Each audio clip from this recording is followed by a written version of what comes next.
we always start, I want to start with an affirmation that we read to get folks into the headspace for today. We would like to thank everyone for their time, effort, and participation in our work before us today. We want to recognize that it is very difficult and important work, and we appreciate and value the perspectives and professionalism that everyone brings here today. Thank you. So roll call. Sarah Merrick. I'm here. Good morning. Morning. Sarah Duckwall. Present, thank you. Good morning. Co-Chair Strickland. Here. Ryan Hearn. Present. Good morning. Good morning. Margaret Waddell. Good morning. Good morning. Stacy Llewellyn. Good morning.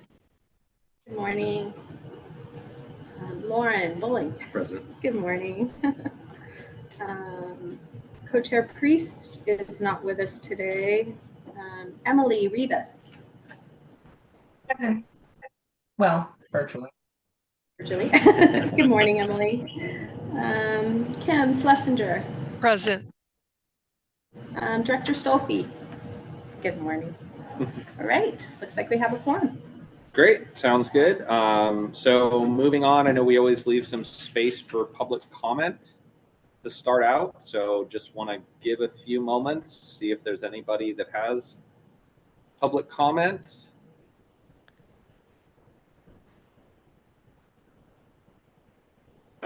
Not seeing anyone in person, not seeing any hands shoot up online. All right, so review of the minutes from February 20th, 2025. And those were sent out, not this week, but week before last. Correct.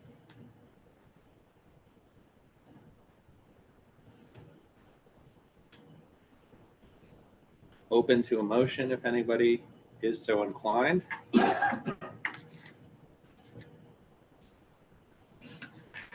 Now I'll move. I was not present at that meeting, but I had no issue with the minutes. And I'll second. So motion to approve, I assume, and a second? Correct. Okay.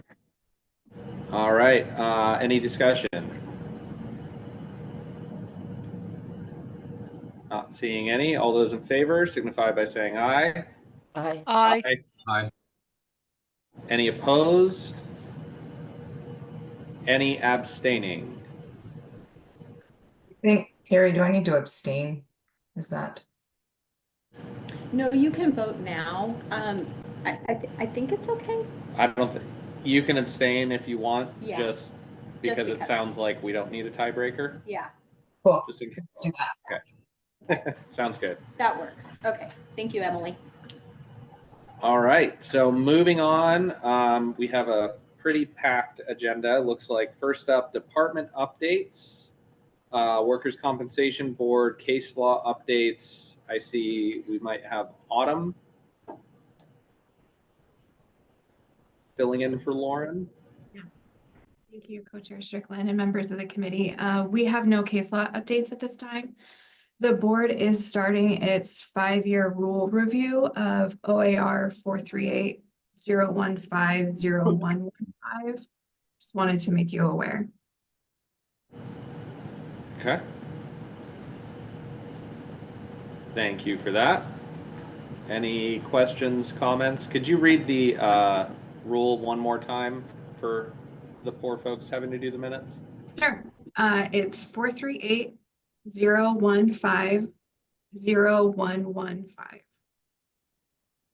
Thank you. All right, no questions or discussion on that one. Next up, I see Workers' Compensation Division updates, Terry Watson. And I just have two quick things. I sent out the time loss benefits webinar from the office, Ombuds Office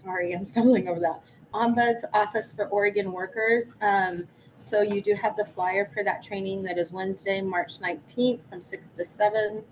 For more information, contact Barb Anderson.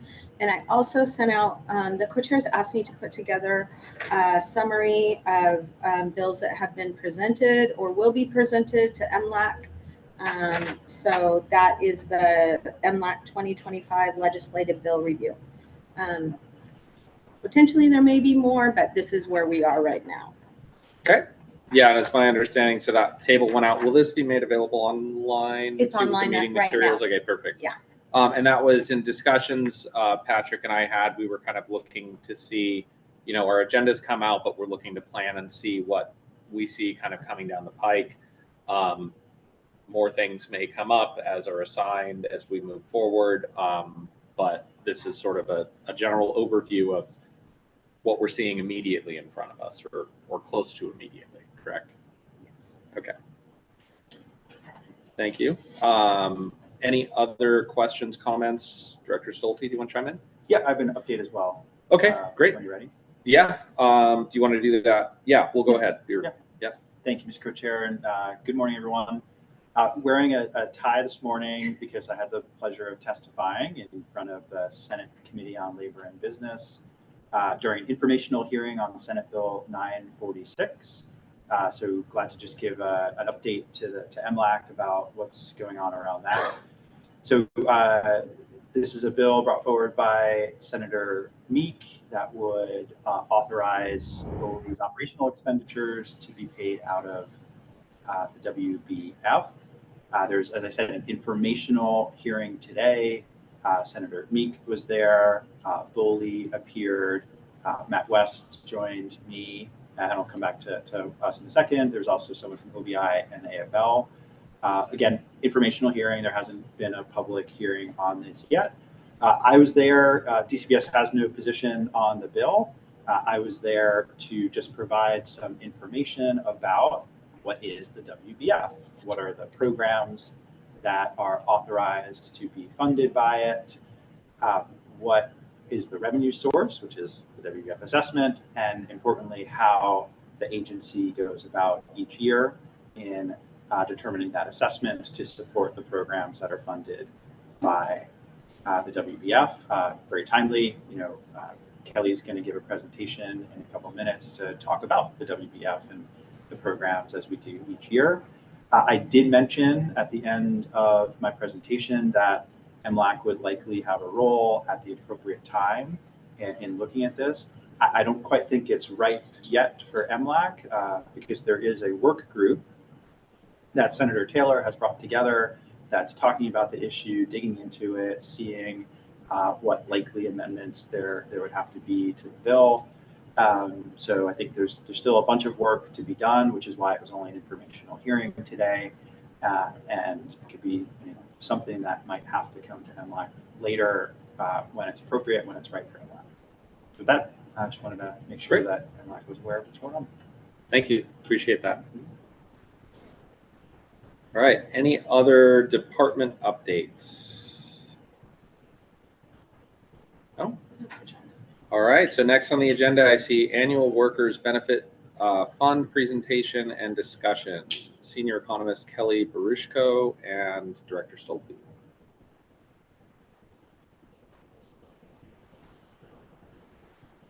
Go ahead. All right.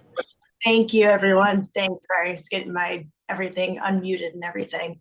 I will wait for the presentation to load from the room to begin. And they're working on it. They're working on it right now. Okay.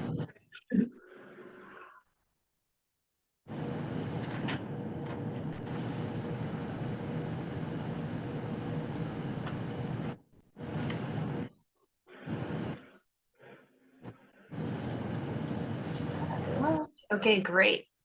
All right. Thank you, co-chairs and members of the committee. For the record, my name is Kelly Barushko, and I'm the senior economist for the Department of Consumer and Business Services.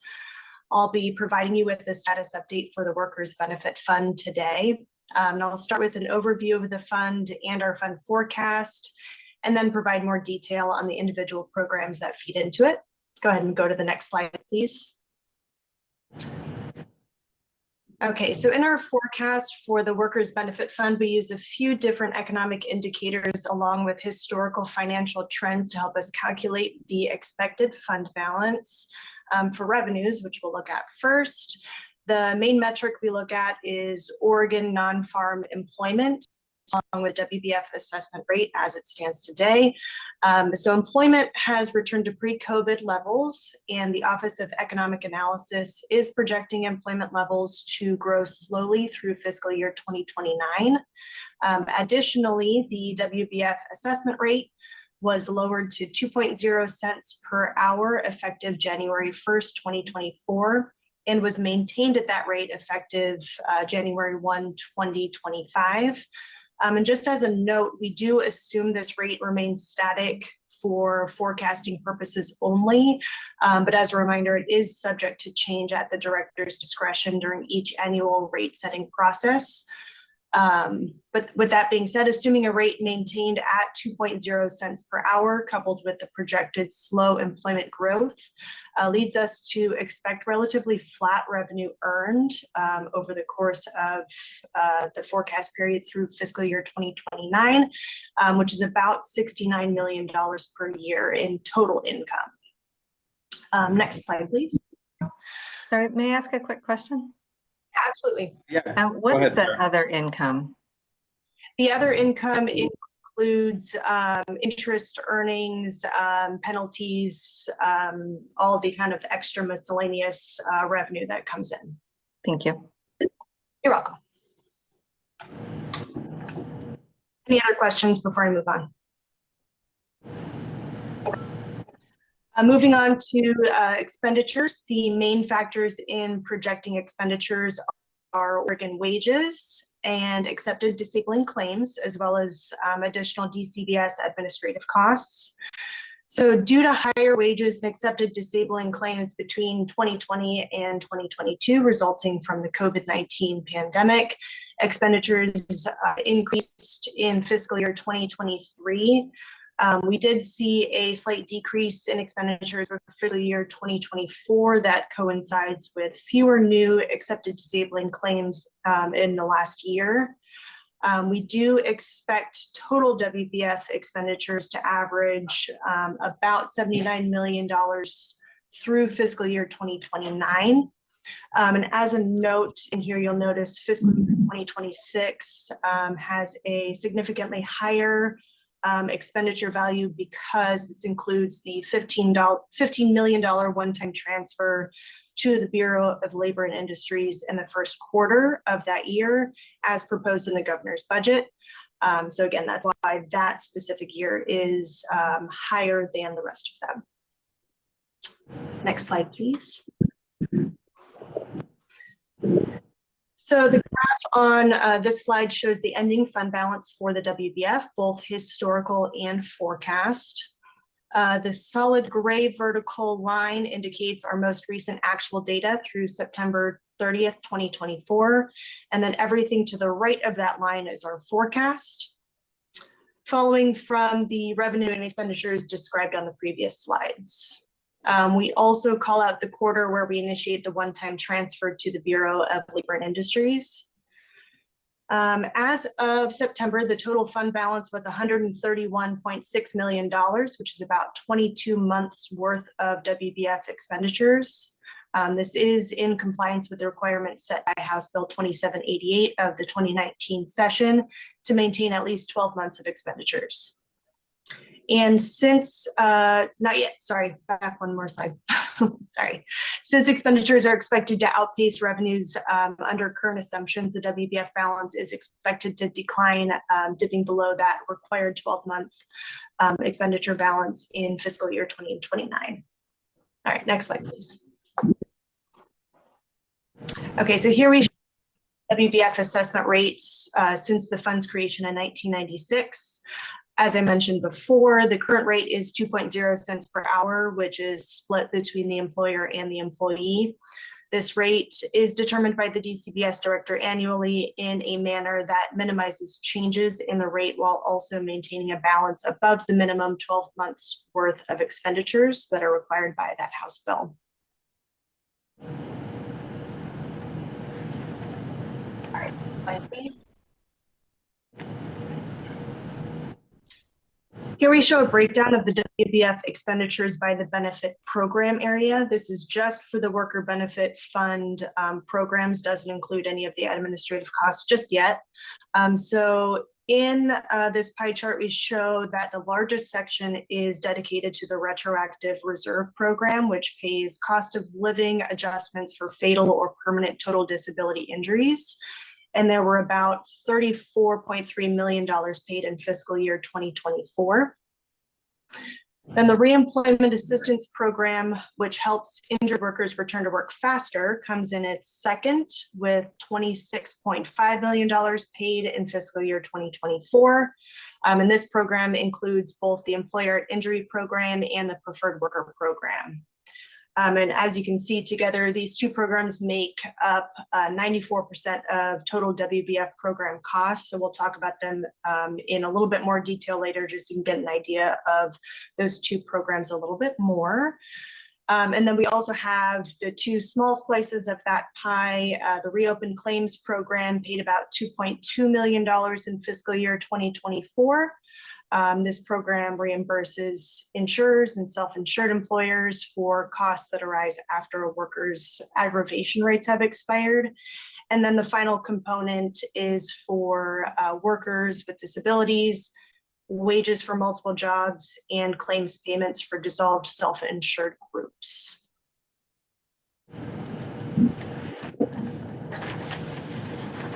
Okay, so here's a little bit more detail on the retroactive program first. So since 1986, the number of total claims has generally decreased, while the average payment per claim has generally increased. We are seeing few new claims enter into the program, which causes the total claim count to decline as older claims fall out of the system. But we're also seeing steady increases in the cost per claim because the benefits are based on the statewide average weekly wage, which generally increases over time. The spike in the last 3 years is due to the large increases in the average weekly wage in 2022 and 2023. Is there a way to get that final chart, Scott Strickland here for the record, is there a way to get that final chart in like an inflation adjusted so we can see sort of compared to, you know, in yeah, I whatever can, Yeah. yeah, getting it kind of a comparison with what inflation has been over the years. Yeah, that would be, I think that would be helpful. Not immediately, but if you could. Yeah, sure. Yeah. Yeah, we'll take a look at that. Great. Absolutely. Thank you. Yep. Let me just write that down real quick.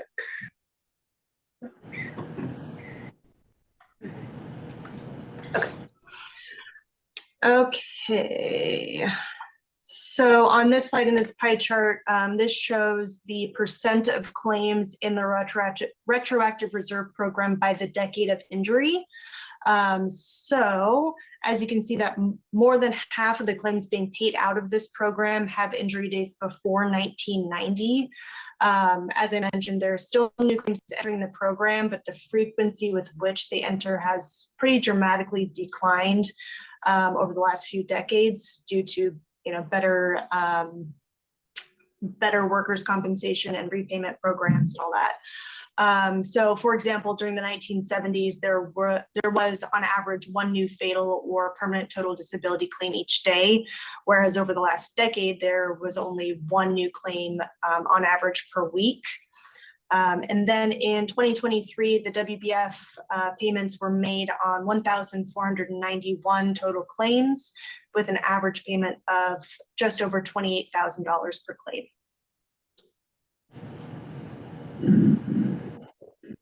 This slide has quite a lot of information on it, so I'll try and break it down. So this slide is talking about the reemployment assistance program, the next largest slice of the WBF program expenditures. The two main programs here are the employer at injury and the preferred worker programs. So the employer at injury program helps injured workers return to work faster through wage subsidies and worksite modifications. The program is designed to help workers perform transitional work within that worker's limitations from their injuries. And it generally accounts for about 75% of the reemployment assistance program's expenditures, but in the last 2 fiscal years has increased to about 80%. And then the remaining smaller pieces of this chart are for the various sections of the preferred worker program, which helps workers with permanent restrictions from on-the-job injuries who can't return to their regular employment.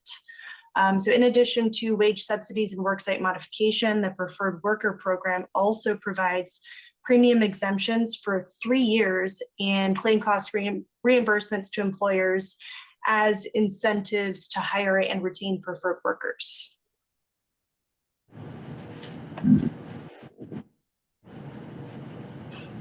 Then the next thing we'll talk about is the total WBF liability, which is how much we anticipate the WBF will have to pay out for folks currently receiving some type of WBF benefit through the end of their claim.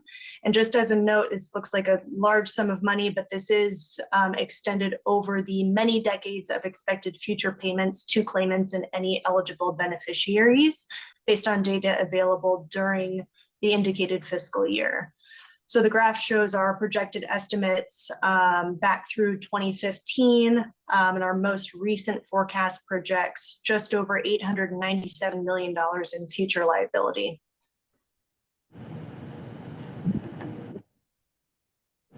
And this is the breakdown of each of the program's expected liability as of June 30th, 2024. And as you can see, the retroactive program, not surprisingly, makes up the vast majority of expected future liability with just over $834 million in expected payments.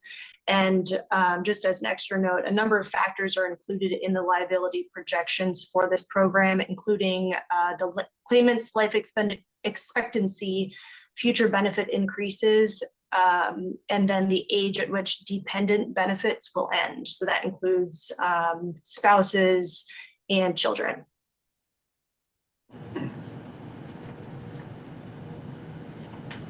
And then finally, here's the breakdown of the administrative costs to operate these programs for fiscal year 2024.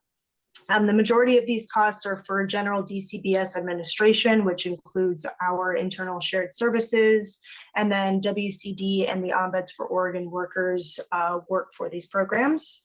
In total, this came out to just over $6.2 million for fiscal year 2024. And then as of, again, 2024, the Bureau of Labor and Industries makes up about 5% of the admin costs. And these are used, the funds here are used for investigations of workers' compensation retaliation and totaled about $460,000 in this last fiscal year. And finally, our Oregon Institute of Occupational Health Sciences funds, which are used for workplace safety research. These funds totaled about $2 million in the last fiscal year. And that is all I have for you. So please let me know if you have any questions. Great, thank you.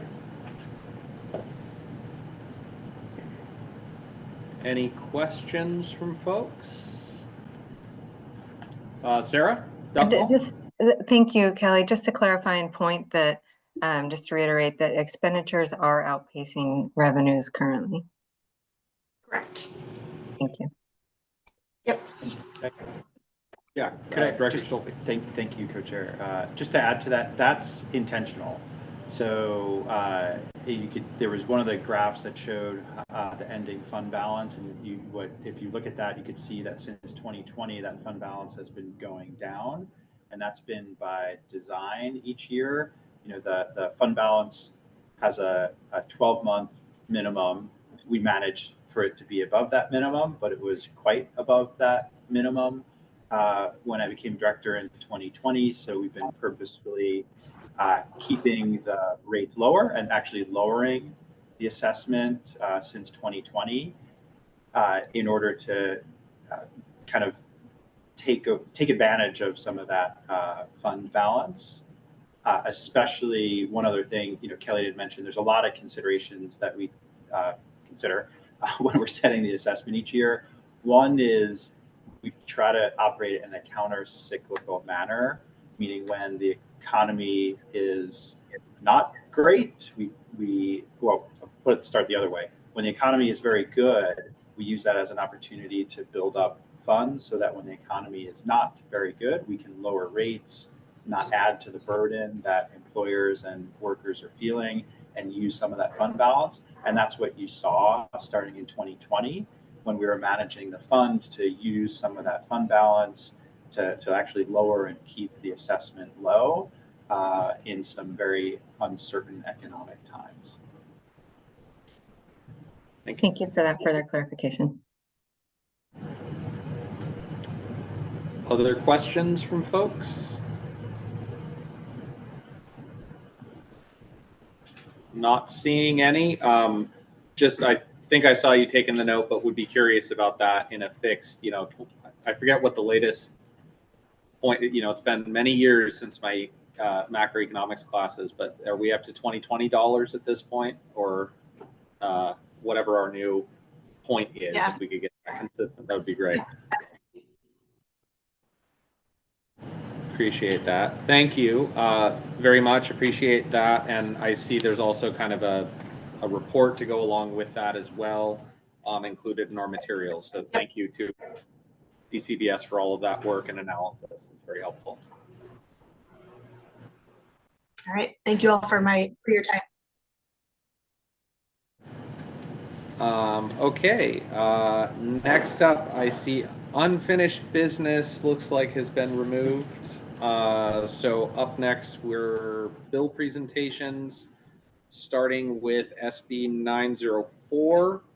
Looks like we have some folks, Director of Risk Management from Portland Public Schools with us today. Yes, good morning. Oh, yep, there you are. Good morning. Please go ahead. Okay, thank you, Co-Chair Strickland, members of the committee. Good morning, and thank you very much. My name is Joe Crellier. I'm the Director of Risk Management for Portland Public Schools, one of the Oregon self-insureds. Senate Bill 904 is drafted to provide an opportunity for self-insured school districts to be on par with self-insured cities and counties when it comes to meeting the security requirements, the financial security requirements of a self-insured. Currently in 656-407 3A, you can read the it says cities, counties, and self-insured groups may apply for an exemption to the DCBS, and we're proposing to insert school districts, the word school districts right there. So cities, counties, school districts, self-insured groups may apply for an exemption to the security credit. Right now, Portland Public Schools spends roughly $10,000 a year on a standby letter of credit from a commercial bank. There are 3 self-insured school districts in Oregon, and guessing at their costs being similar, this would be roughly $30,000, $300,000 over 10 years. Look at that thing that, oh, that's okay. Yeah, What's I that? probably won't even for a moment. Okay. All right, stay so we unmute themselves. Continue. Thank you. So we take that average and kind of forecast it forward, and we bring to MLAC into the Senate bill this idea that we could save some money for the self-insured school districts. The statute would remain as is, giving the statutory review and discretion to the Director of DCBS to allow the self-insured entities to apply for the exemption. And in the statute, it requires a sound actuarial review of a reserve fund being a self-insured for a number of years. And there's wording in there also about anything else the director requires. So MLAC, the proposed change to the statute itself, neither one of those give an exemption to school districts. It simply puts them on par with their fellow public entity self-insureds to apply for this exemption. It's a small savings that would add up over years. I think the only party this would affect would be the DCBS, as they would possibly receive applications for the exemption and process them as they do currently for cities, counties, and self-insured groups. This would not affect the benefits or medical services to any injured workers. This will not affect any of the attorneys, claimant or defense. We just see it as something that would bring some equity to self-insured public entities. At that point, I'll stand for questions. Thank you. So if I understand the bill correctly, it just applies kind of the same rules to city and county self-insureds to school districts? Correct. Concepts generally. Yeah. We're just proposing to add those two words, school districts. And in the draft, which is on the OLIS website, the Senator Taylor's staff has gone through and figured out exactly where it needs to be entered besides just 4073A. But that's the essence of it. Okay. And pardon my ignorance on this, the definition of school districts listed statutorily, is that public schools only, or would that include potentially private schools as well? I do not know the answer to that. Okay. Looks like someone in the audience here may have information on that one. Okay. Hello, for the record, Jessica Adamson on behalf of Portland Public Schools. It is the definition of public schools. Okay. Great. Thank you. Call that phone a friend. Yeah. Well, there's always someone from WCB in the mix that we can summon to answer our questions. So great. Scott, sorry, one quick, Sarah. just a clarification question on how many would this affect on the public school side that are self-insured? There are three school districts, Portland, Salem Kaiser, and Beaverton, which are self-insured. Thank you. Okay. Any other questions? Comments? I see a hand. Kimberly, is it? Hello, my name is Kimberly Moeller, and I'm here representing Beaverton School District. So one of the other three districts in the state. And I'm actually the person who personally has to do the administrative process of, doing the bond for this, requesting it, working with our insurance company. And from a BSD perspective, first of all, thank you, Joe, and PPS for putting this forward, because it is a really straightforward as it seems. But from an administrative perspective, it is quite a bit of work every year to go through this. And considering it's just a simple change to the existing Senate bill without much, really little effect, we are absolutely in support of this, and I would greatly appreciate it, just personally. But yeah, that's all I had to say. Thank you. Great, thank you. Any other folks? Sarah? Could we hear from Paul? DCBS, as this is, it sounds like it might only affect them, their opinion on that, or? I don't know if they're ready or want to, but as it would potentially impact them, it'd be helpful. Apologies, Administrator West. I reminded everyone that we can call on WCD folks right and left. Good morning. For the record, Matt West, Workers Compensation Division Administrator. I think I put this out into the ether when I said, I hope they don't ask any self-insurance questions. Our folks so we don't have a position on the bill, which is to say we don't support or oppose the bill. Our folks, in our analysis, it's a very narrow exemption. We didn't feel like it wouldn't be a significant change to any operations that we're doing or fiscal impact. So it would be something that wouldn't be really affect at all the work that our folks do. Not sure if that was the crux of your question. It was the crux, just wanting to make sure it wasn't going to be onerous for the division. Thank you. Great. All right. So regarding self-insured.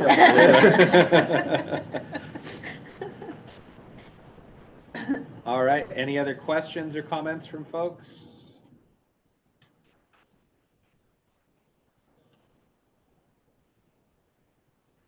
Not seeing any. Thank you very much for the bill Thank you. presentation. Up next, I'm going to move backwards for just a moment for an update from AFSCME. I believe Odalise is on with a very brief update. Okay. Go ahead. Hey, good On morning. we're SB 705. Yes. Hey, good morning. Yes, very quickly.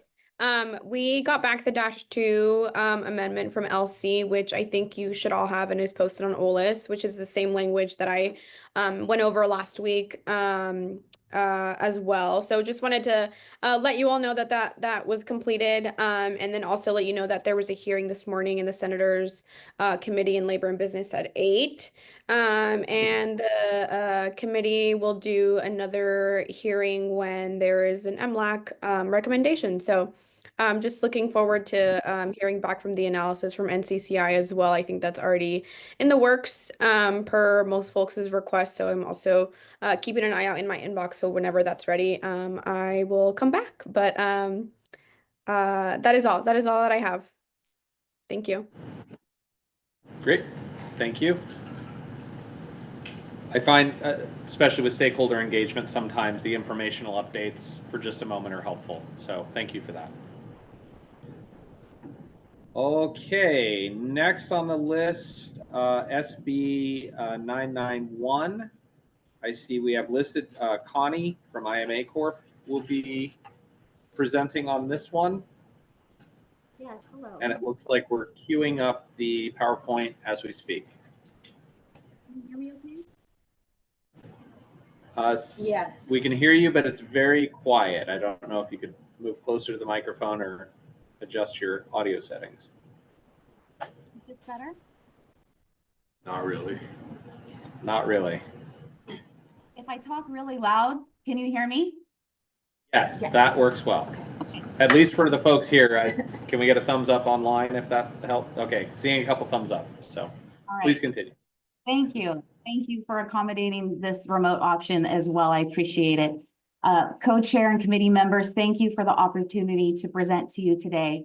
My name is Connie Welchel, and I'm a workers' comp claims risk advisor for the insurance broker IMA Financial, in which I help my clients, who are employers, navigate the complex workers' comp system.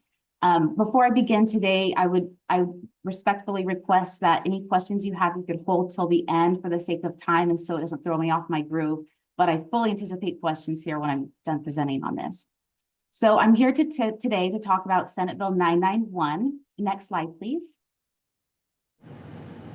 And in layman's terms, 991 would basically, what it would do is currently in Oregon's workers' compensation, an injured worker can refuse modified work offered by the employer and still get time loss when the modified work is not with the employer or the modified work will not be performed at the employer's work sites. Senate Bill 991 would eliminate these two provisions. Next slide, please. So this is a snapshot of most of that statute. I tried to brief it up a little bit for brevity, but I do want to go through it real fast. An offer of modified employment may be refused by the worker without termination of temporary total disability benefits if the offer A, requires a commute that is beyond the physical capacity of the worker according to the worker's attending physician or the nurse practitioner. B, is at a work site more than 50 miles away, one way from where the worker was injured unless the site is less than 50 miles from the worker's residence or the intent of the parties at the time of hire or as established by the pattern of employment prior to the injury was that the employer had multiple or mobile work sites. C, is not with the employer injury. D, is not at a work site of the employer injury. And then you also have E, if it's not consistent with existing written shift change policy or common practice. And then you also have F, dealing with collective bargaining agreements. So I wanted to just be clear, there are several reasons that an injured worker can decline modified duty work and still get time loss. With this statute change, we would just be eliminating C and D, those lines right there. Next slide, please. So what is the problem? In Oregon workers' compensation, an injured worker can refuse modified work offered by the employer and still get time loss when the modified work being performed is not with the employer, or the modified work will not be performed at the employer's work sites. Next slide, please. Why is this a problem? It can limit modified work opportunities. It can negatively impact injured workers' recoveries. It fails to allow injured workers to pursue potentially meaningful activities while recovering. It can disproportionately negatively affect injured workers and employers in physically heavier industries. It can increase the claims costs for employers. It can hurt employers' experience ratings. It can negatively affect OSHA reporting for employers. And it fails to allow telecommuting as a modified work option as the statute is written today. Next slide, please. I'm not going to go through all this. I just want to remind everyone, I think everyone in this room understands the enormous benefit of being able to offer modified duty work to injured workers for all parties involved. Next slide, please. I do want to highlight the benefits to injured workers. So healthy routine, getting up, going to work provides positive physical activity, increases motivation to return to full-time work, and continues a connection with contributing members of society. Increased morale. Morale is improved when management shows willingness to make special provisions for injured workers. Decreased healing time and decreased likelihood of long-term physical disability. And learning new tasks, then learning a new skill set can also help contribute to feeling a sense of mastery. Next slide, please.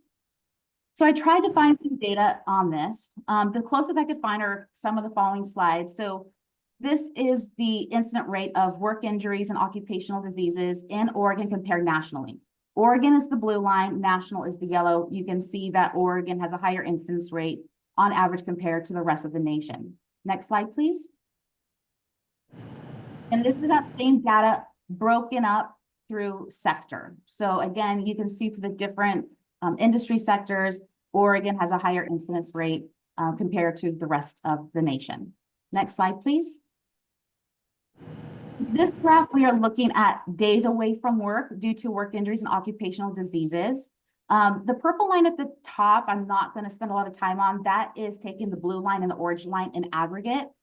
The blue line is one I want to focus on in the orange line. The blue line are cases with days away from work, and the orange line are cases with job transfer or restriction. So in work comp world, that blue line are for injured workers who have a no work release, or they have a no work release and they're not due, or they have a modified work release and they're not doing modified work. So if you look to the left side of that slide, the definition of days away from work are cases that include those that result in days away from work with or without job transfer or restriction. So in that blue line, it's either no work release or a modified work release. And for whatever reason, they're not doing modified work. And it could be either because the employer cannot offer modified work, or maybe the employer offered modified work and the injured worker decided not to do it. Now, in an ideal world, it would be great if that orange line and blue lines were reversed. Next slide, please. Taking that same data of the blue and orange lines, and again, we are breaking it up by industry with days away from work. And you can see, especially when you're looking at the physically heavier industries, the cases away from work are significantly more than workers doing modified work. Next slide, please. This is also taking days away from work, but this time, instead of just Oregon, this is Oregon compared to the rest of the nation with days away from work, Oregon being the blue line and the nation being the yellow line. In most industries, again, Oregon, we have more days away from work than the average compared to the rest of the nation. One outlier is at the bottom, where the nation is much higher than Oregon. That's for other services. I don't know what that means, but anyway, next slide. Okay. So what started all this? So a couple of years ago, and you can go ahead and move to the next slide, please. I had one of my clients, an employer, contact me, and I also had some coworkers send me some articles. So this article came first, and this talks about how in Colorado, they were able to pair up injured worker with nonprofits. And the next couple of slides, I'm going to be showing screenshots of articles and websites. So I'm just going to kind of go through them little snippets at a time. So this one is Pinnacle joined with nonprofits to help injured workers return to work. Habitat for Humanity of Mesa County is among the nonprofit organizations across Colorado participating in a new program helping injured workers return to the workforce. Pinnacle Assurance and Workers' Compensation Insurer in Colorado. Oh, go back. Thank you. Launched the Return to Work program to offer injured workers light duty options while supporting local causes. Going down, Pinnacle consultants work with injured workers to find light or modified duty options and pair them with nonprofits if that constitutes a good option. Workers take on a variety of tasks, including answering phones, assembling boxes of food, delivering donations, greeting customers, and sorting donated clothing. Next slide, please. And here's this is another press release that came out about the program. Going to the second paragraph, workers who cannot easily return to work while healing from an illness or injury can suffer mental health impacts and slower rehabilitation. And this can threaten their ability to return to the workforce full time. This program helps employees return to work while demonstrating that their employer values and cares about them, even when they are not at full productivity. Pinnacle Return to Work consultants who typically work with employers to find light or modified duty options for healing workers will pair workers with nonprofits if that's a good option for them. Return to Work consultants will track employee progress while they are volunteering and work with policyholders to plan their employees' return to full duty when they are medically cleared to do so. And then on the right-hand side, you can see the bullet points of the various nonprofits that we work with. Next slide, please. So going back to, I had an employer contact me, one of my clients, and she contacted me. She employs workers who are Amazon couriers. She's based out of Salem. And she calls me up one day and they have quite a higher incidence of work injuries with their work. Couriers lifting heavy boxes, delivering them to doors, going up and down stairs, a lot of ankle injuries. And she can have a hard time finding modified duty work for her employees. So she calls me, I found this fantastic company where I could have my employee do nonprofit work, volunteer work, and I would pay them wages and it would stop the time loss and they'd be helping the community. And so I'm going to contact them. And I said, oh, that's great. Just know that in Oregon, if you formally offer that work, if the worker declines, time loss would still be paid. And she was flabbergasted. She's like, what? Like, this is such a great thing. I don't even understand. And I said, that's how it is in Oregon. And so she did not pursue that. She felt like she didn't have the support and that the state wouldn't support her in that. So she let it go and couldn't find modified duty work. But that company is this company you see here. This is a screenshot from their website. And you can see a couple of stats on here. 99% of participants who responded feel their experience with a nonprofit is positive and their work is making a difference in the community. This is a company called Reemployability, and it is their objective is they take workers with disabilities in work comp and outside of work comp and match them up with nonprofits in the various communities. Next slide, please. And this is just yet another slide shot, a picture of their website talking about offsite modified duty work programs. Next slide, please. And here they are again on the right-hand side. On their menu, you can see they have several nonprofit partner testimonials, nonprofit spotlights, success stories. Next slide, please. And then this is some stats about how they have contributed to the community with this program and how injured workers have been able to assist their community. Next slide, please. This is another company that does the same thing called Shakely. Next slide, please. They also do modified duty offsite services, which you can see there. Next slide, please.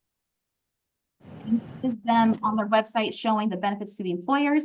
Next slide, please. And this is a slide that talks about the benefits to the injured workers. Next slide, please. This company has been around for that first bullet point for over 55 years. Next slide, please. And this is the awards that company has received. Next slide, please. The reason I'm showing some of these slides of these companies that do this is because I want to be clear that these offsite modified duty work programs is not new. Reemployability has been around since 2003. These are highly valued programs and is looked upon very positively around the nation. 47 states in our country allow these offsite modified work programs, except for 3, Oregon, Washington, and North Carolina. This is Guardian Managed Care Solutions. Next slide, please. And they also offer modified duty offsite. And you can see some of their stats there. Next slide, please. Senior medical administrators, next slide, please. They also offer modified duty off-site. That's where they talk about it there. Next slide, please. Senior also offers it. Next slide, please. Okay, and as I already mentioned, all the states allow for this except for the 3 outliers. Next slide, please. Okay, then I'm trying to find Oregon examples. Like, what could I find that's as close as possible to Oregon? Next slide, please. I found a couple, I think. So this article was sent to me by a colleague. Several years ago, Sassy Onion out of Salem, they had a fire. And so I'll just briefly touch on a couple of snippets on this. A week after the November 10th fire, co-owner Kevin Boyles held an employee meeting and told them they would be paid their full wages if they volunteered for half of the hours they normally work. About 1,500 hours of community service later, the Sassy Onion reopened this week. Going down, Sassy Onion staff volunteered for 14 organizations, but about a quarter of the volunteer hours they put in was at the Marion Polk Food Share. They helped sort and package food, picked out food to meet orders placed by food pantries, and served meals through the Meals on Wheels Dining Unit Center 50+. And then at the very last paragraph, you can see all the various organizations that they helped in the community. Next slide, please. Then I discovered that Mid-Oregon Personnel, a temp agency based out of Central Oregon, they've been around for over 30 years. They've actually been doing this modified off-work, off-site agreements with local nonprofits for their injured workers. And the reason they can do this is because by nature, being a temp agency, their employees, if you will, are employed at various sites around the state, particularly Central Oregon. So they've been doing this for several years, and they have partnered with Habitat for Humanity. They've partnered with Opportunity Foundation, and they've also partnered with St. Vincent de Paul. And so they've come up with these agreements with these local nonprofits. Their injured workers go, they do volunteer work there, and then Mid-Oregon Personnel pays them wages for doing that. Time loss is stopped, the worker's getting paid, the nonprofit is getting free labor and free volunteer work, and it benefits the nonprofit and the community as a whole. Next slide, please. So I'm asking Sam Lambert, the co-owner of Mid-Oregon Personnel, all the questions like, okay, so tell me, how does this work? How do you do it? How has it been successful? How is it not? Any feedback you have that maybe this isn't such a good idea or things you've learned along the way? And he has said overall, the experience has been very positive. And that's why he continues to do it to this day. He did give one caveat. He did say, one of the things I noticed was it's not always a good fit. So especially if you have kind of a problematic employee, and this would be an employee that might have had performance issues prior to the work injury. He said it's not always a good idea to kind of take a problem and pass it along to another entity. It can kind of compound things. So he did give that feedback. Next slide, please. Okay. Now I'm trying to find injured workers' perspectives. And so, yes, thank you. And so there was this article. This is also another article from Pinnacle. Trucker and nonprofit get injured workers back in the saddle. An unlikely partnership expands modified duty and accelerates return to work.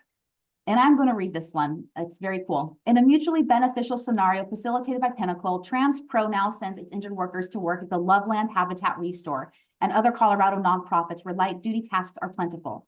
The drivers do work that complies with their doctor's work restrictions while providing essential manpower to the nonprofits. Modified duty tasks include sorting, sanitizing, labeling, folding clothes, and assembling donations. Even at the beginning, when it's only a few hours a week, injured drivers see tremendous benefits: a regained sense of purpose, bringing value to their community, opportunities to interact with others in a professional environment, the chance to test their bodies and provide feedback to their doctors, a return to the structure that regular work provides. I saw one of our drivers interacting with other people after months off the job, said Dan Wheeler, Director of Safety and Compliance at TransPro. You could see the pride, his chest puffed up a bit. TransPro is seeing incredible results from the program. One driver was injured and unable to work for more than 6 months. In most cases, the driver would never work again. But between the Loveland Habitat Restore and some modified duty at TransPro, he's now back to driving the big rigs full time.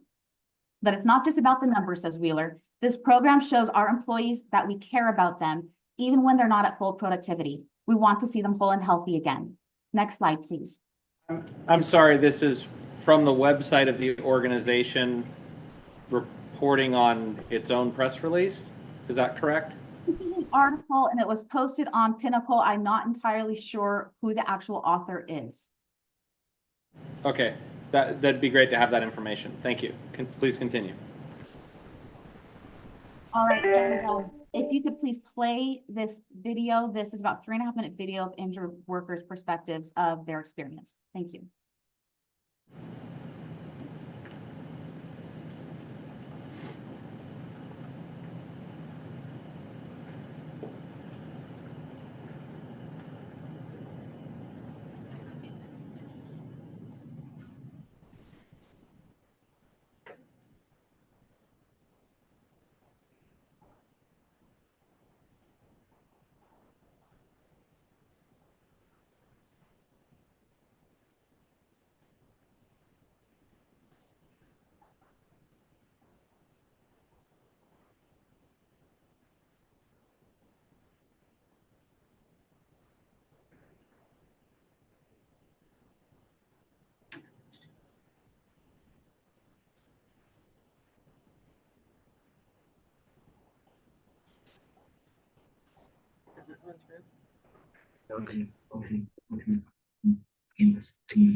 Could you mute yours?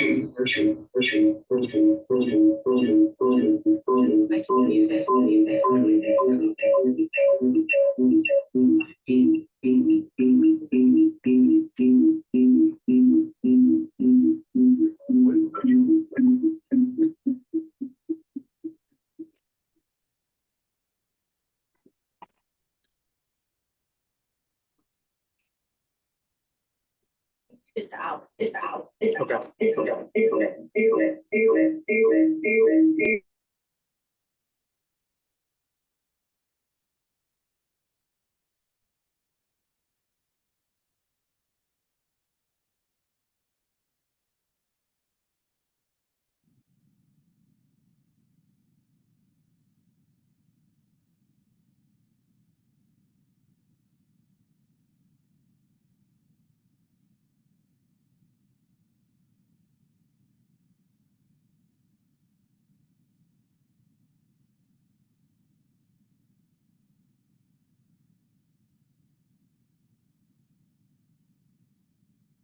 Estaba trabajando, no estaba haciendo nada.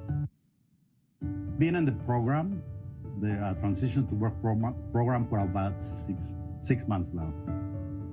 Me ha ayudado porque he podido reintegrarme a cosas laborales. Anteriormente estuve en mi casa, no estaba trabajando, no estaba haciendo nada. Y aquí me reintegraron para comenzar mis terapias y así es como un trabajo de transición para volver a comenzar en mi trabajo y he conocido gente chévere, he visto el museo, no lo conocía y me gusta.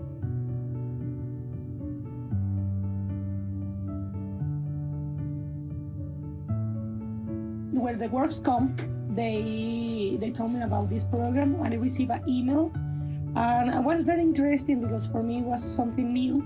It's the first time that I have an injury in my body. And when I discovered this was amazing because I say, well, it's a big opportunity to make something. It's horrible to stay home without, you don't make nothing. And I feel that I'm like active again. I'm making something.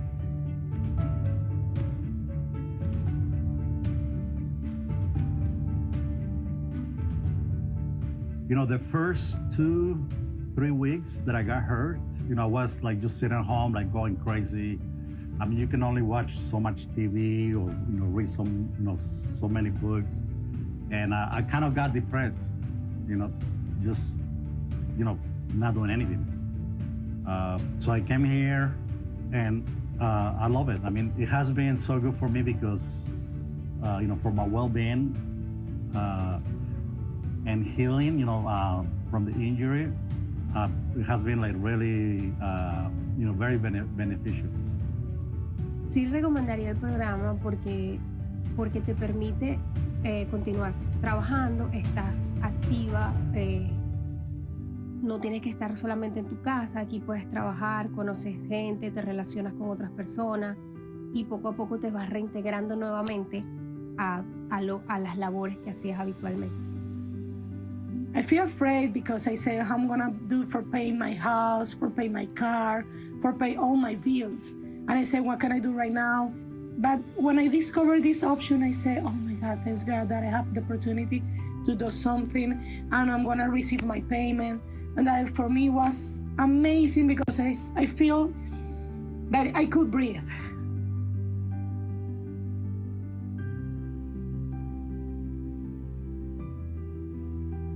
When I came here, the first, when I walked into the door, the first thing I looked was like the place. I was not looking at anything else. So I love the place. Yeah, so it has been like a healing house for me here. I think the program should be recommended by everybody to everybody. I look forward to wake up in the morning, take a shower, eat breakfast, and get in my car to get here. Every day I look forward to coming. Yeah, I would tell everybody, hey, look, you want to stay home and get depressed and be a couch potato, or you want to go to the program, meet people, interact with everybody there, and give yourself a chance to not become depressed. I mean, it's a great program. Thank you. Next slide, whenever. Being in the program,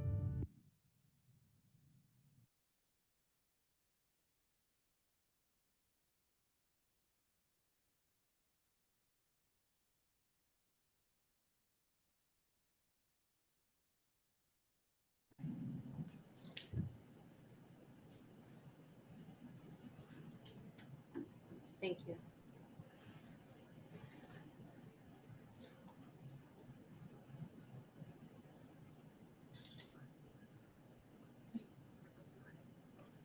There we go. This is just the last page on this is success stories and then other nonprofits that they work with at reemployability. Next slide, please. MLAC has questions for people to try to answer before presenting. And one of the questions was to obtain feedback from the Ombuds office. So I did that. So at first I talked to the Ombuds office and there wasn't really anything. And then they went and got feedback from stakeholders and then came back and gave me some feedback from the stakeholders. So just disclaimer, this feedback is not necessarily from the Ombuds office, it's from the stakeholders they went and spoke with. So some of the feedback was there was concerns about the employers having an opportunity to pawn workers off somewhere else. Also concerned the injured worker may not like it as it's not the job they were hired for. There was concern that the offsite job could feel menial to the worker. And then there was concern of potential employer retaliation by making the injured worker perform duties that the worker doesn't want to do.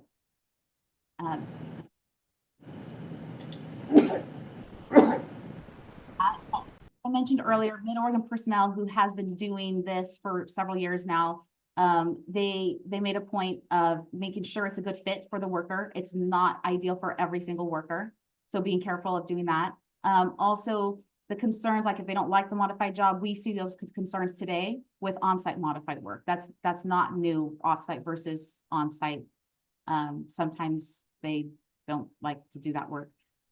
Performing work off-site also, I think could actually minimize potential of retaliation, having that distance. If there is a tense relationship between the employer and the worker, it could potentially, separation could be healthy for that relationship. And then they're not under, I guess you could say, like the thumb of the employer, if that's an issue.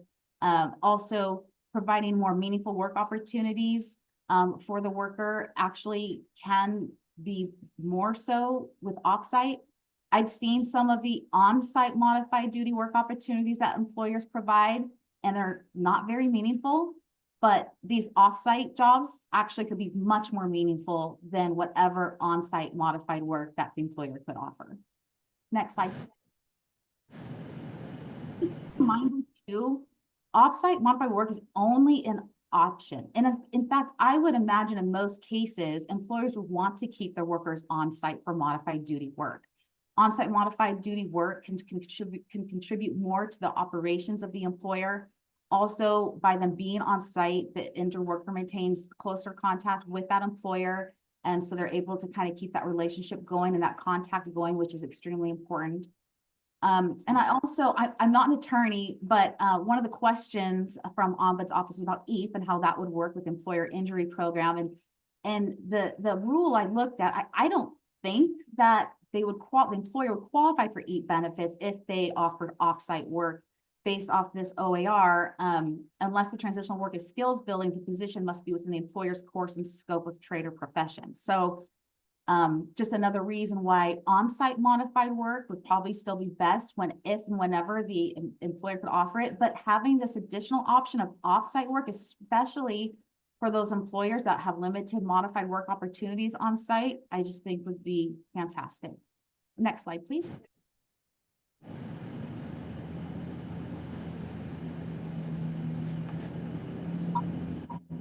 Connie, we can't hear you. Hear me now? Yes. Oh, how does this proposal support the values of MLAC?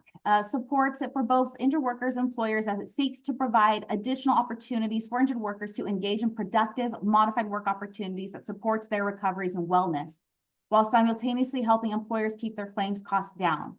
Additionally, local communities can benefit as employers are paying their injured workers wages to perform off-site modified duty that can help the community. Next slide, please.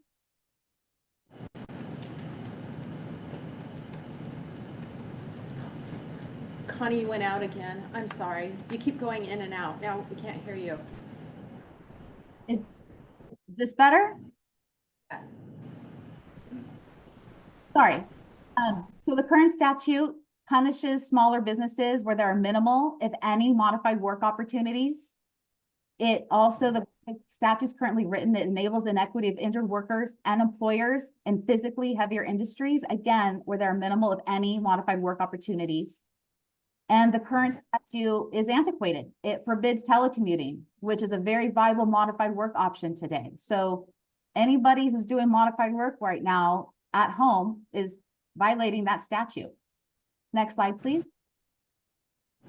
The newly amended statute, taking out C and big D, Senate Bill 991, would provide additional modified work opportunities, facilitate better recoveries and medical outcomes for injured workers, potentially add purpose to injured workers' lives as they're recovering, minimize the inequities endured by smaller businesses and those involved in physically heavier industries.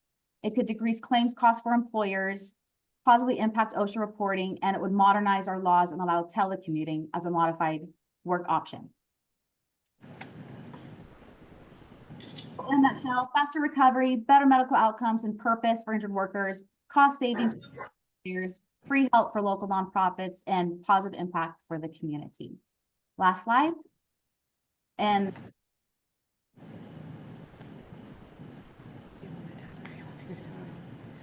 We can't hear you. Yeah, I was gonna say, you cut out towards the tail end when the question slide came up. Are there any questions from folks? I see Sarah, I believe, has her hand up. Merrick? Yes, hi. So I guess I need some clarification. Currently in Oregon, if could a worker be offered this and they willingly take it, or are they not even allowed to be offered off work site like this? my understanding, based on how it's written, they could be offered it. Okay, so it would be voluntary to take if they so choose. Yes, the way it's written, if the worker refuses today that type of work, they would refuse it and still get time loss. Right. So But it And is, I see, it's a voluntary option currently. I just want to get that clarified. even though it's not exercised very often because of the way our laws are written, I do believe legally it is. Okay, so then again, done willingly, people could also telecommute done willingly. Or you doing the work from home willingly. But I'm not an attorney. The way the statute's written is But yeah, I think so. I think legally they could, but yes, you're right. So, because right now, the way the statute is, if they declined telecommuting, modified work from home, then what would happen is that they decline and still get paid time loss. Okay. I see it. Sorry. Another stakeholder has a raised hand. I'm assuming they're chiming in on that issue in particular. I don't mean to cut you off, Sarah. Hi, this is Thais Lomax with Sedgwick. To Sarah's questions, yes, there are some employers who have used similar programs to what's being proposed, and workers have willingly done the modified duty because it's not that it's excluded as an option, it's just that they can refuse to do it and then still receive full time loss. And just anecdotally, I have worked with injured workers who have done some of these programs in the past, and we've actually seen some very positive responses, even to the point of one particular injured worker who, after performing modified duty through one of these programs, while he was also in his mid-60s and considering retirement, separate from the work comp claim itself, he found it so rewarding, the work that he was doing on the modified duty program, that when he did retire shortly after resolving his work comp claim, he went to volunteer on a more permanent basis with the group that he had been assigned modified duty with into his retirement. And so those sort of things, yes, there are some people who are like, oh, I don't want to do it because XYZ, but there are a number of people who really do gain a lot of self-worth and ongoing positive results from those interactions. Thank you. I want to provide Sarah Merrick first an opportunity if there was follow-up or to finish her question or comment. I do see Sarah Duckwall also has a hand up. Yeah, it'll be my last question. Do we have an actual number, or is there any tracking of how many workers exercise this option in Oregon?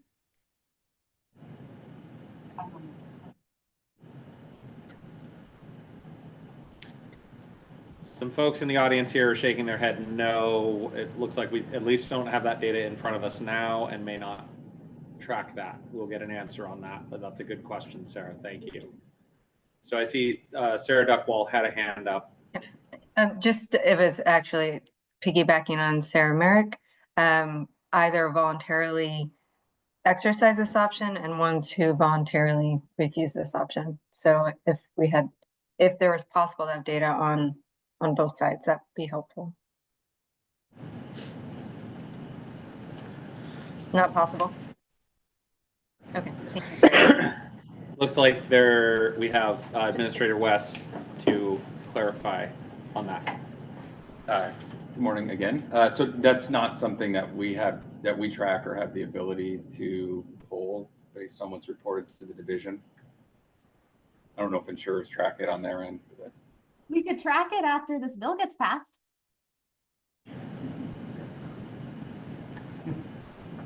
Thank you, Administrator West. Any other questions from folks? I see Giovanna has raised a hand. I guess the question that I would have, kind of also piggybacking off of Sarah Merrick's, a lot of these are religious nonprofits that do great work. If I was a worker of a different religion, theoretically, I would be compelled to volunteer at a religion or religious institution that I don't agree with or face losing time loss benefits. Is that accurate under the way this bill's drafted? So the way the bill's drafted, it would just take out those two sections. Now, if the way I see it is, if there needed to be additional rules that needed to provide some safeguards, that would happen with the rulemaking process and the OARs. I see this as a first step to try to move us in this direction to open up opportunities, but I fully anticipate moving forward, there would be rules that would be put into place to help with this. But to your point, yeah, and I think that goes back to, we want to make sure it's a good fit for the worker. If the worker says that, hey, I don't agree with the mission of that nonprofit, then I think that's a very valid thing to look at. And with Sassy Onion, there was Marion Polk County Food Share. There are other non-religious nonprofits out there too that we could pair them up with. But the way the bill is drafted currently, there are no guardrails against such religious conflict or moral conflict, because I find that profoundly concerning. But I know Giovanna has her hand raised. Thank you, Chair Strickland and MLAC and everyone present. I'm Giovanna Patrick. I'm here for OTLA, representing injured workers. You know, this concept has come before. We talked about this last year and it didn't make its way to MLAC. And we still have the same concerns that we raised last year at the legislative process. First, procedurally, you know, this is pretty late for this to be coming through MLAC. Stakeholders have been talking about, you know, issues and things we were going to bring since September, I believe. So we're pretty late in the process to be coming to ask for MLAC's input on this. There's a lot of questions that we don't really have time to answer yet. Some of those have been raised already with questions about whether there's research into this and you know, further documentation and data. You know, there was a suggestion that we wait until we pass this to get that data, and that's not really the way that we work. Of course, we work with data going forward. I think it's very dangerous to say that we're going to fix it in the rules, that the statute itself is not clear and does not provide safeguards for workers, but we're somehow going to provide those in the rules. It's very important to point out that currently as written and as amended, there are no exceptions to this rule, to this statute. There's no explanation, there's no reasons, there's no ability for the worker to go in and explain why they rejected that job. Like maybe it was very reasonable for them to reject that job, but there's no way for them to explain that currently, and no way if we take out these two exceptions that are really important to protect the worker.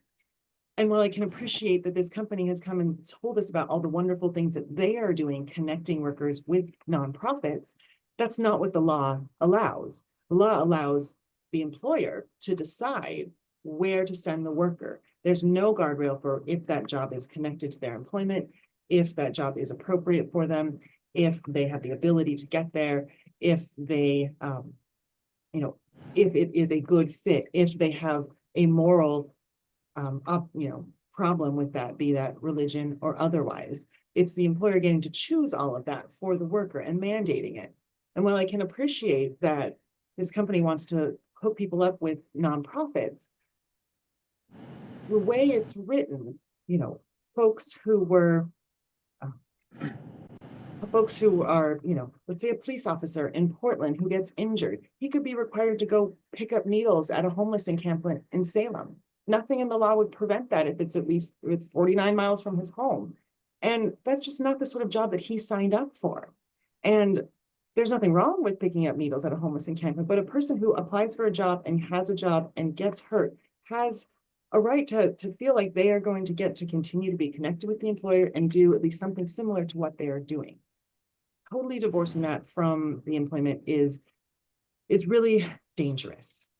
We're going to have a loss of connection with work. I heard both that it's good for workers to be away from employers when there's issues, and also that somehow working at another employer is going to help you stay connected with work.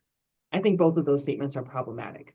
I think that workers and employers do better when they stay connected. We would love to talk about how workers and employers could offer more modified duty, because what I hear all the time is my employer told me they won't bring me back unless I'm 100%. They won't let me do anything. They won't bring back to modified duty. That's where we can save money, is making those systems more robust, giving more incentives to employers to bring the workers back to their own employment, rather than shipping workers off to some unknown place, which could be completely inappropriate. Also, let's consider the exclusive remedy, which is so important in our process. What would happen to the exclusive remedy? What if my police officer gets shipped off to pick up needles and he sticks himself, or someone hits him, or someone accidentally runs over him with a car? Are more people going to be protected by the exclusive remedy? Or are we going to have third-party claims now and liens now and injured workers getting re-injured? Because these new employers don't have the incentive to keep them safe if they're not responsible for them as their employees. I think that is a very big problem with this. I also think that, you know, some of these, it was mentioned that there were these concerns that employees have with on-job are the same as off-site, and that's just not the truth. I mean, a worker, it's not that a worker would say, I don't want to do my regular job. Of course, they want to do the regular job. That's where they want to be. They don't want to go do off some other job at some other employer who has some other mission statement and doesn't care about who they are and doesn't care about them getting better. And, there's this discussion of meaningful activities, like wanting the worker to get involved in meaningful activities, but that's not in the statute. So who decides what is meaningful? Not what the worker bargained for when they took that job.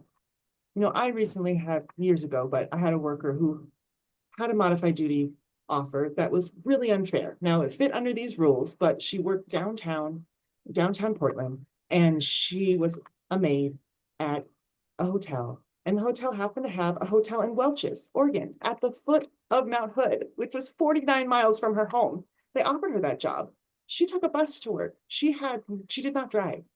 It would have taken her 3.5 hours each way to get to that job, even though it was an official offer. We had no way of disputing that, no way of arguing that was unfair for her. And so she lost her time loss benefits. And if we took away, now she just didn't luck out under the rules. But if we took away those other requirements, more and more workers would be in her position, being offered jobs that they just can't take and that they never bargained to do in the first place. So it seems like this is a really huge change, a really big conceptual change. We don't know how it'll affect third-party claims, the excuse slip remedy, what will happen with these workers. And we're being asked to, make a decision on this well into the legislative session. If this is something to talk about and engaging workers more, then that's certainly something that I think is positive, but not at this point and not written like this. Thank you. If possible, I want to provide time. I see we have at least one other individual with their hand up. Thank you for the I'll relinquish my time. I just wanted to say I do see workers telecommute to their modified duty job and have a lot of success with that already. So I'm not sure where that's coming from. Thank you. Thank you, Giovanna. I see Ivo, I believe, has his hand up as well. Yeah, thank you, Mr. Co-Chair. And members of MLAC, for the record, Ivo Trummer, Government Relations Director for SAFE. I wanted to answer a question that was asked earlier. So we do not track if the modified work is not at the employer of injury. We don't track that data. I wanted to answer that. I had a different question maybe, and I'm wondering if WCD has some information. What Connie is proposing used to be Oregon law up until 2000, 2001, when it was changed in the legislature. And I'm wondering if MLAC has any records from that discussion back then, why it was changed. That may inform the conversation as well. Get your step goal in today. Good morning again. So we do have some legislative history that we can provide out of the, I think it was Senate Bill 485 in 2000 that added the provisions that the modified duty needed to be with the employer injury and at their site. So we can provide that history to the committee. And Great. To piggyback about Matt was able to get me information yesterday. I've not had a chance to go through it, but I did go through some of it based off this history. And with that was Senate Bill 485, like you said, back 25 years ago. There was an analysis done, and that was when they were implementing many different things into the system, including combined condition type language and different things. They were putting additional safeguards for injured workers back at that time. That also included halting any alternative work sites. So everything else had a lot of commentary. And so there was not very much actually on the alternative work sites, but here was the little bit, and I have this document up right now amongst the I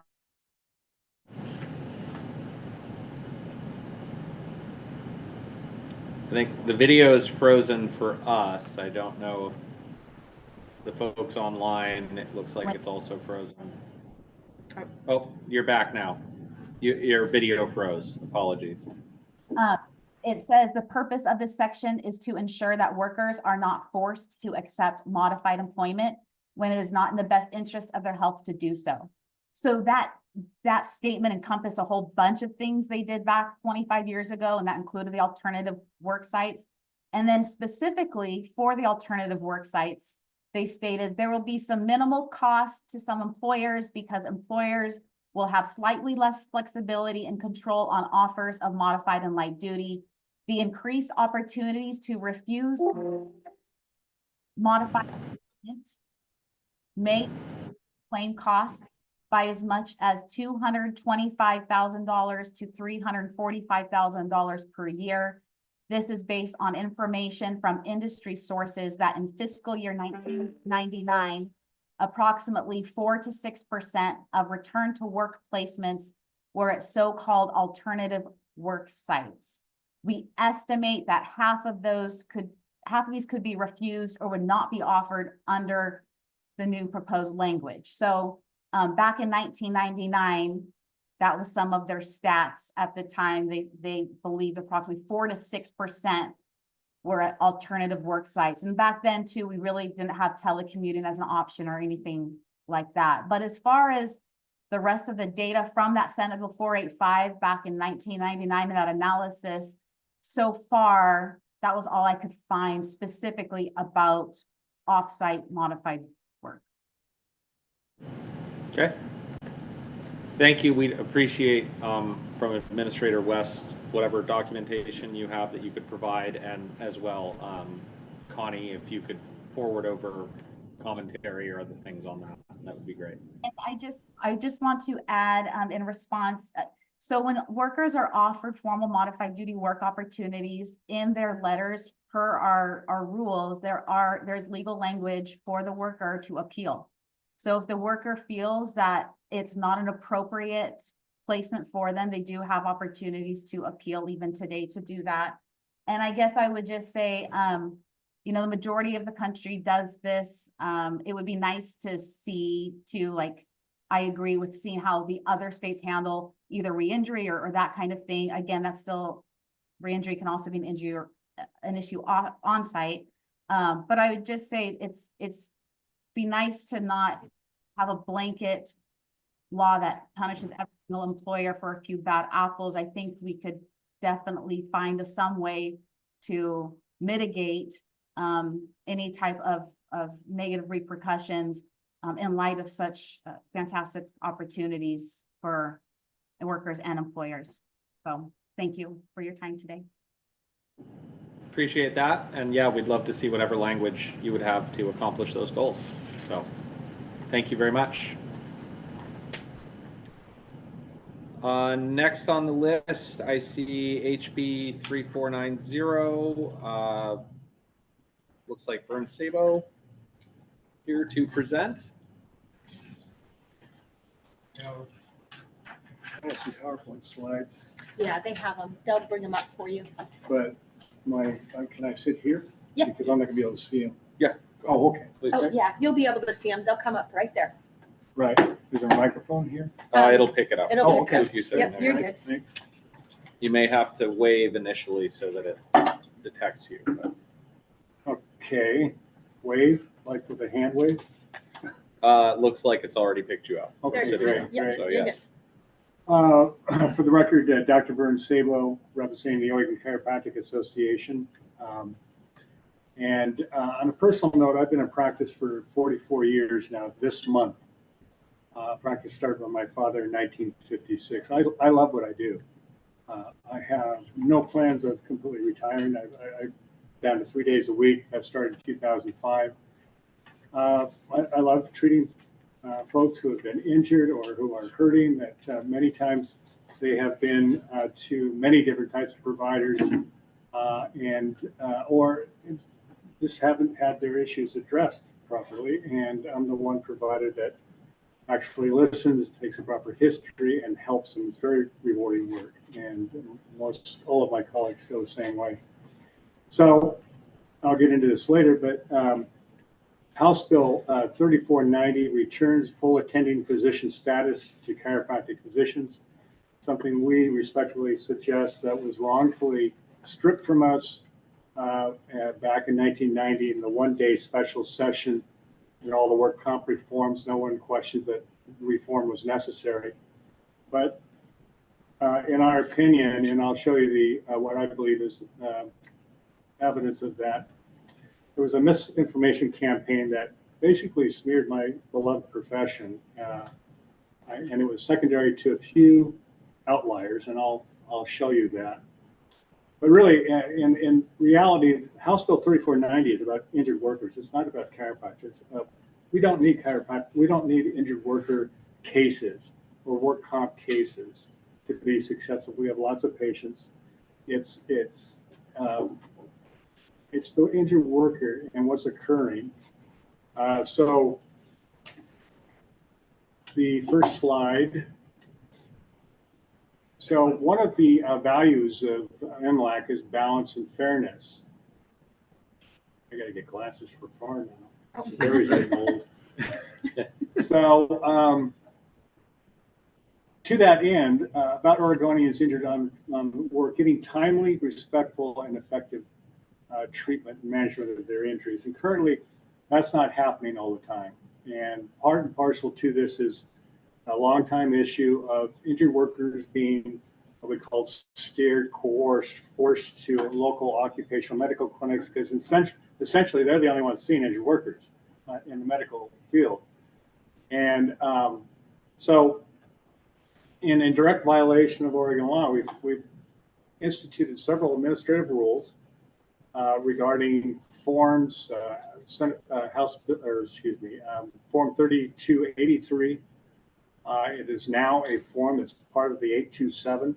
It says very specifically that you can see the healthcare provider of your choice. Your employer cannot select your healthcare provider.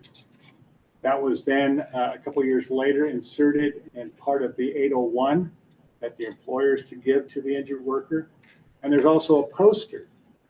Problem is none of it's being implemented. They're not being given these forms to indicate that they can see the healthcare provider of their choice. And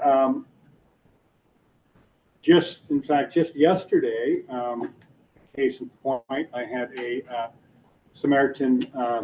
Albany Samaritan Hospital employee who was injured with when I think how you describe it, a Hoyer lift failed. It was a 350-pound patient. There was 4 CNAs working, trying to maneuver this woman. I think they're trying to get her to the bathroom, and it somehow failed. And he basically caught the Hoyer lift or her and injured himself. He was told first to go to the emergency department. He did that. Then he was told to call Samaritan Occupational Medical Clinic. And this is the other thing, a delay. He was told he couldn't get into for 2 weeks. Well, he was already an established patient. I had seen him in the past. So he said, I can't wait. I'm going to see Dr. Sabo. I had another patient recently, first became a patient maybe 3 weeks ago, who it took 6 months for him to finally be referred to me and had really not received much of any kind of care. But to his credit, it was the Samaritan Occupational Albany Clinic. It was the physician sent him to me, but it was 6.5 months later. 6 treatments, he's 80% more mobility and 50% reduced in his discomfort. The other issue is not just treatment, but our restrictions now does not allow us to perform closing examinations on these injured workers. The great majority of them are left with no permanent damage or what we call permanent medical impairment. Unfortunately, our time runs out, 18 visits, 60 days. And so we're not around to do a closing exam. And the great majority, and Evo's on the line can correct me, but it was actually Safe Reps that told me this. The great majority of all closing exams are performed by independent medical vendors, IMEs. And there's a little inherent problem with that. In fact, the IME issue of being biased was got to such a point that in 2004, DCBS did a study. And in the executive summary, they stated that 52% of the IME physicians themselves said the IME system is skewed against injured workers. So that's not an ideal situation. It's not fair to injured workers.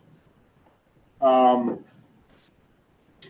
interestingly, the other issue is that the department is still using a hybrid of the third revised edition of the American Medical Association Guides for Rating Impairment. That was published in 1990. It's 35 years old. The rest of the physical medicine world has moved on. We've moved on to the fourth, fifth, and sixth edition, which was published in 2008. And we've moved from the range of motion model to the diagnostic related estimate model. We know certain injuries have certain medical sequelae. So all of this is about fairness to injured workers and are being restricted, discriminated against, not based on any rationale, is hurting injured workers.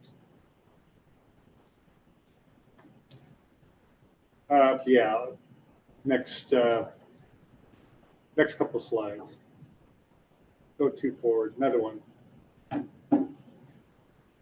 Nope, back one. So part of the restrictions on us, I was speaking with the SAFE representatives the other day, and they made the point, well, you know, if someone needs, and the great majority of everyone, we can take care of them in 18 visits, 60 days. They're not the problem. It's the smaller minority with more serious injuries. And on the spine, it's always ligament involvement or disc involvement. They're not the problem. The problem are those, the great majority are not the problem. The problem are those with more serious injuries like ligament disc. And I've all made the comment that, well, they can be referred back to you from a medical physician. The trouble is those don't exist. There simply is not medical providers that will actually see workers' comp claims because they're sorry for the pun, a pain. The administrative work, the extra time, the legal aspects of it are a deterrent. And so any of the medical providers that can refer back are at the OCMED clinics. Now, this was the access was a problem back in 2012. And yeah, thanks, I keep forgetting to do that. I can't see there, I can only see here because I got glasses on. So, and the access issue, this issue has been going on for a while now. This was a study prepared for Safe Corporation, prompted by the department, and they surveyed 5,000 potential respondents, 5,000 medical providers, basically asking them what their thoughts are on workers' comp claims cases. 77 of all the various medical professionals, specialties responded. 77. 445 chiropractic physicians responded. We want to be involved. We have the evidence base that supports what we do works and that it's cost effective. And I'll get into that in just a second. So the conclusion in this survey was nearly 1 in 3 providers consider these patients, work comp patients, a burden or avoid accepting them altogether. And that's what we found. In fact, attorney after attorney, they cannot. Yeah, that's the next one. The attorney said that there's no physicians out there to refer to get the injured workers referred back for chiropractic care when it's necessary. Again, that's the minority. So affordability. This is a synthesis of all of the costs related peer-reviewed journal articles that was put together by Dr. Anthony Rosner, epidemiologist, head of the research department at the University of Western States, where they have a 4-year Doctor of Chiropractic program. The evidence is overwhelming that when we're involved, especially with non-surgical spine-related musculoskeletal injuries and pain, we substantially reduce costs. And that's part of the packet. So this is the cost shifting. I'm not going to go into all this, but you can see the cost shifting. And one of the things that's not really listed on here, and I specialize in the treatment of disc herniation. They have a specialized COG7 flexion distraction table, got good evidence behind it, NIH evidence. And anecdotally, I can tell you that between 50 and 60% of the folks that have disc herniations and radiculopathy, a pinched nerve root, either in the neck or the low back, I can get their radiculopathy symptoms improved enough to where they do not go on to surgery. That's a huge savings in direct surgical hospital costs, but indirect disability costs. So here's the thing we've never addressed. Sorry, please continue. There's this negative reputation environment regarding chiropractors and workers' comp. It's kind of an unsaid thing that has been going on for years, and so where does that come from? Well, we think we know. So I'm going to give a little history here of why that is. Now, this is a study that SAFE did, in-house data mining of 1988. This is before the reforms. This is just before the 1989 fiasco and then the one-day special session. This data showed that with our outliers, everybody's got them, and our low liars and our in-between liars, our case average was $706 versus medicine's case average. Now, unfortunately, that was never told. What was told by, at the time, Stanton Long, the president of SAFE Corporation, appointed by Governor Neil Goldschmidt, repeatedly in the media stated that chiropractic treatment, based on our study, was more than twice as expensive. And that was, you look at the top left under medical doctor case average, $256. While the case average for chiropractors was $706 in 1988. That's a factor more than twice, more than 2 times as expensive. What they didn't tell you, that was just to see the medical physician. Back then we called them family docs, general practitioners. Now they're PCPs, primary care physicians. Well, by and large, with very few exceptions, medical physicians with back, neck, musculoskeletal injury, they don't do any hands-on treatment like we do with deep tissue work, spinal manipulation, and so forth, which is highly effective. They do one of 2 things. They write a script for medications and or a trial course of physical therapy, usually both. Well, back in 1988, the case average for physical therapy, which is a direct medical cost that required a medical referral, was $550. Medications, which we pride ourselves on not giving, everyone's prescribing, we don't need to, is $200. Radiology, we take and read our own x-rays, was $200. So their case average was actually $1,206, right at that number. Ours included physical therapy. It's within our scope of practice. We do physiotherapy and physical therapy interventions, therapeutic exercise every day in our practices. We don't prescribe the drugs, take and read our own x-rays. So, but that story was never told. It was told it over and over in the lay media, was that chiropractors are more than twice as expensive. Leading up to the special session, SAFE Corporation also claimed, and I'm going by the news article, reporting on the then Secretary of State, Bill Kiesling, that they had lost $50 million in 1988 and $10.3 million in 1989. However, an audit reported by the Secretary of State stated that SAFE had understated their 1989 earnings by 25 to 35 million. The accuracy of which I don't know. I'm going by this report citing the Secretary of State who did the audit. Now, this is important. You're just going by me tapping because I keep forgetting to say anything. You got it.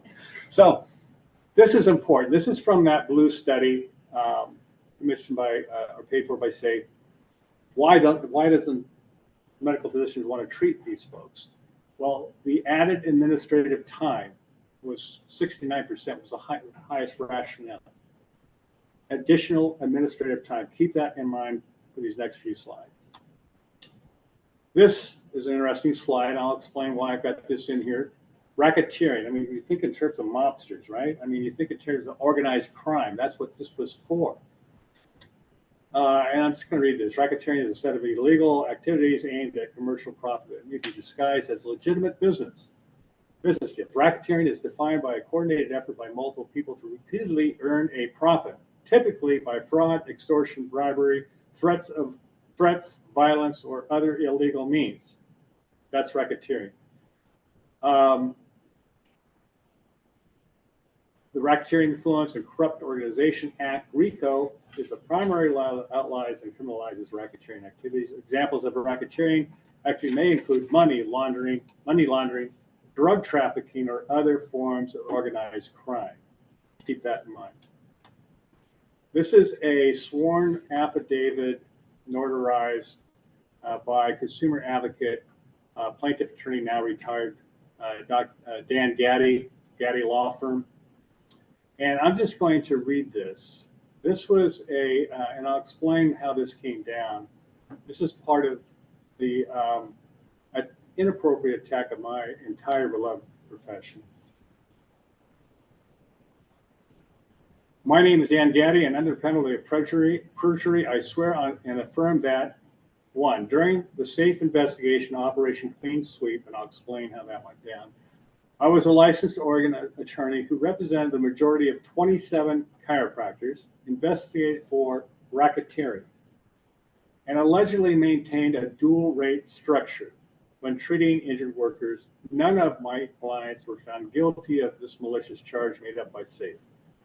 Now, what the dual rate structure consisted of, remember that previous slide where it shows that 67% of the medical physicians didn't want to do workers' comp because of the additional administrative costs. Back in 1988, there was a CPT code. It was an office visit code, no longer exists. And that was charged by several offices. It's usually the high-end guys would charge that for the additional administrative burden, cost, staff time to deal with a workers' comp claim. I didn't do that. Most of us didn't, and I suspect it was these high-end folks that charged that additional. It was like $10 or $15 per visit for the additional administrative costs. That's was then under RICO, could be multiplied by a factor of 3, and that was the number that was published over and over and over again in the media, painting us all with the same racketeering mantra. Now, regardless, my recollection is that 2 or 3 of the chiropractors who could not afford to defend themselves agreed to cease their treatment of injured workers in the future, and their cases were dismissed. All of the other 27 chiropractors were ultimately not charged, their cases were dropped, or the doctors were acquitted. Now, I think, and I don't know this for certain, the 2 or 3 chiropractors he's referring to were there was 3 actual fraudulent docs. And this is how it went down. Dave Frommer was the Attorney General, Republican, running for governor. In concert with SAFE, they went in with undercover investigators and went into these high-end offices. And what happened was they would go to the front desk and they would say to the front desk folks, posing as an injured worker, I injured myself unloading the company truck.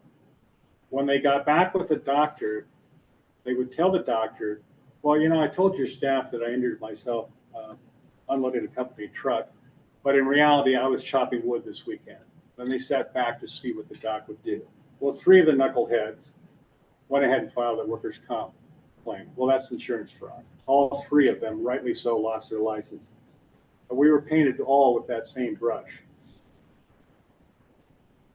And this gives you the nature of the individuals that had such animus to my profession. 2, during the defense of these cases, it became quite clear that SAFE had significant animus toward the chiropractic community. I think it was actually one main individual. And the primary goal of the investigation was to completely eliminate chiropractic access by injured workers desperately needing the unique care chiropractic physicians offer. An example of SAFE's attitude towards this respected healthcare profession: during one deposition, the agent admitted that the acronym AFM Janitorial, which is one of the dummy employers that sent these investigators out posting as employers, the acronym AMF Janitorial stood for Adios, Mother, and I'm not going to say the last word. That's the nature of the folks that attacked my profession. Back then we had, 1988, we had 800, nope. I guess. Back then we had 824 chiropractic physicians licensed to 844. So 3 knuckleheads filed fraudulent claims, and they lost their licenses, and rightly so. 3 does not make a profession. So what have we been doing to improve the quality of chiropractic practice and to address the outliers in our profession? Everybody's got them. Well, in 1990, we got together, we produced what was known as the Oregon Chiropractic Practice Utilization Guidelines. I'm not going to go into all of it. It's basically what constitutes proper care, what does not. Then in 2005, Oregon Chiropractic Association went to the Oregon Board of Chiropractic Examiners with this proposed administrative rule under clinical justification. And it states as follows. I was the original drafter of this. Chiropractic physicians shall treat the patients as often as necessary to ensure favorable progress. Evidence-based outcomes management shall determine whether the frequency and duration of curative chiropractic care has been, or continues to be necessary. Outcomes management shall include both subjective or patient-driven information as well as objective provider-driven information. Now, the reason for this is we're treating them actively to fix them. Well, at what point are they fixed? At what point are they done? At what point do you deem them at maximum medical improvement? And utilizing evidence-based self-reporting psychometrics, fancy term for patients filling out their current levels of pain, visual analog scale, numerical pain rating box, and a pain drawing, which can indict themselves as embellishing and so forth. All of these are evidence-based. Combined with activity intolerance, the Oswestry Low Back Pain Disability Questionnaire, or the Neck Disability Index Questionnaire, their function, activity intolerance, lack of being able to use certain things, and pain are 2 different things. Those have to show a progression of care. They can have a bumps up and down, but there has to be a progression of care. If not, an administrative rule, you must either, if they're not progressing, you got to do 1 or 3 things. You got to change what you're doing as far as treatment interventions, refer them out for a second opinion. Is there something I could be doing that I'm not doing, or am I missing pathology? Or 3, stick a fork in them. They're done. They're at maximum medical improvement. You don't just continue to treat and treat and treat. This is part of our Practice Act. Outcomes management shall include both subjective and provider-driven information. Now, the provider-driven information is our examination findings, our objective examination findings. Those both have showed a progression of care, and when they plateau out, the patient is done. You don't just continue to treat and treat and treat. In addition, treatment of neuromusculoskeletal conditions outside the Oregon Practice and Utilization Guidelines, that document I sent you before, I showed you before, is below. It may be considered contrary to accepted standards. Chiropractic physicians treating outside the Practice and Utilization Guidelines, NMS Volume 1, Chapter 5, bear the burden of proof to show that treatment of or lack thereof is clinically justified. And then lastly, my last slide. So when do you do these evidence-based outcome assessments? At what point do you administer those? At what point do you re-examine? At what point do you determine it's their progression of care? And this we came up with when we've updated these practice utilization guidelines through the years, and this we did in 2017. And essentially, without going through the whole thing, it's every 12th visit or 6 weeks, whichever comes first. You must do these. If you do not, you fall below the standard of care, and the Board of Chiropractic Examiners can sanction you, everything from a letter of reprimand to revocation of your license for repeat offenders. That's my story, and I'm sticking to it. Thank you.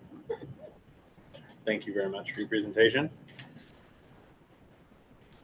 Do we have any? Oh, Ryan, beat me to even finishing asking for questions. Thank you, Co-Chair Strickland. I appreciate it. And thanks for that presentation. Just a clarification. So currently, as it's written, do injured workers have their choice as a physician when they file a claim? Can they treat with a chiropractor as it's written right now? Yes. For 18 visits or 60 days, 30 days of time loss. And unless they're enrolled into an MCO, if the chiropractor's not on the MCO, and that's another issue, the panels are so small. If that particular chiropractor is not on the MCO, they lose control of that patient. Okay. And can they be referred back to the chiropractor after the 18 visits or 60 consecutive days if they're with a different attending physician? They can. Okay. Thank you for that. I appreciate it. The only problem with that, if I could follow up, is that animal doesn't exist. I'm sorry, that animal doesn't exist? There aren't any attending physicians, with few exceptions, that are willing to see workers' comp cases. They're just, the injured workers can't find anyone. Thank you for that.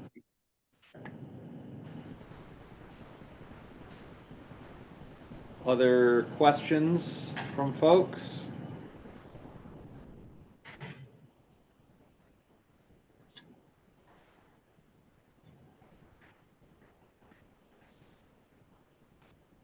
No. Ryan, you just took yourself off mute again. Yeah, considering another question. I appreciate it, Co-Chair. Sorry about that. I'd be curious. I don't know if the data exists, but to see if we can compile data about how many chiropractors reach an MMI status within that first 18 days or that consecutive or the 60 days or 18 visits. I don't know if that data is mineable, but curious. Yeah. Curious to see how many people are making it to medically stationary status under chiropractic care within that time frame, if that makes sense. Yeah. Time loss would be another thing to look at. Yeah. Time loss given at Ahmed clinics versus chiropractic clinics. Yeah. Thank you.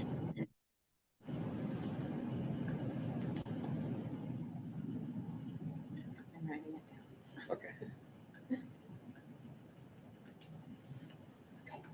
I see Evo has his hand up. Yeah, thank you, Mr. Co-Chair. I was waiting. I don't have a question. I just wanted to kind of speak so much about SAFE. So again, for the record, Evo Trummer, SAFE Government Relations Director. First, I want to say, and we sat down with Dr. Sabo, it feels like a couple of months ago, and I want to say clearly, and I want to appreciate and express my appreciation. He has a clear passion for his profession and for his patients, and really nothing but respect for that. So much of what we've seen in the slide deck was from the 1980s. I love seeing Phil Kiesling very young and a headline of 89. I want to remind people how long 1989 ago is, right? The wall in Berlin fell in the November of 1989. That is a very long time ago, and I'm not going to relitigate, if I may, sort of the 1980s. I want to follow up maybe what Ryan said. We don't see any, since Mahonia, any systemic issues if for patients getting or injured workers getting referred back to chiropractic care after the transition to an attending physician. So we are not aware of that at all. It is then a matter of a referral, just like anything else, physical therapy, massage therapy, if you need an MRI or a specialist, it's a referral. And with that, thank you. Can I respond to that? Please, yes. So we are documenting that occurrence of folks trying to get referrals back. In fact, there's one hospital physician organization, and it's not Samaritan Albany. They're great to work with, but there's another in the Portland metro area that will not allow the PCPs to refer back. They must send their patients to the Ahmed clinic. And this just came from a doc yesterday, Portland chiropractic physician. Patient's making great progress, but time has run out. Her primary care doc will refer her back, but the administration at the hospital physician organization there in Portland would not permit her to do so. She had to refer that injured worker to the local Ahmed clinic, and she could not get in for 2 weeks. And we're documenting all of these, trust me. I see a hand up from Giovanna. Yeah, I just had a few comments. I appreciate the presentation. I think from a injured workers standpoint, when I see this happen all the time, anytime a worker has to change attending physicians, they're going to have a delay in their treatment and oftentimes a gap in their time loss. And that's bad for employers. It's bad for workers. Workers are losing wages. Employers can't get people back to work, can't move forward with the claim without that. And that happens when providers expire in their amount of time that they can provide, and also when there's an MCO change. It's just very difficult for workers. It's very hard to switch doctors, and it's becoming harder and harder. But also say it's really hard for workers on the second 30 days of their deferral period. Dr. Sabo mentioned the 30 days for time loss and 60 days for medical services for chiropractors. And that's a real problem for workers because they get to that 30 days, they're not released yet, but a regular doctor won't see them. They say your claim's deferred, can't see you on your private health insurance, won't see you your claims accepted. So they have a 30-day period during deferral where they are stuck. I think that's a really big problem and an access to justice, access to medical services problem. And just more generally, we've been talking a lot over the last couple of years at this committee and in subcommittees about access to medical services. And this is a segment of providers who are there talking about increasing access to justice. So it's certainly something that we should consider in that overall discussion. Thank you. I'm sorry, I didn't catch that last suggestion. You kind of tailed off. What was something we should look at? What was the last part? I was simply saying, we've been talking a lot in this committee in general about access to medical services and availability of doctors to provide those medical services. So this suggestion is certainly something that we should consider in that broader discussion that we're having. And I agree. Great. I know we are just over time. Happy to entertain if there are any other very, very brief questions, comments. Otherwise, our thanks to Dr. Sabo for the presentation. Thank you. And with that, I guess finally on the agenda, we have March 13th, March 20th, both virtual meetings. I know we have quorum check. I believe we performed a quorum check last time on the 13th and everything was good. Just wanted to make sure that there weren't any upcoming issues from folks with that.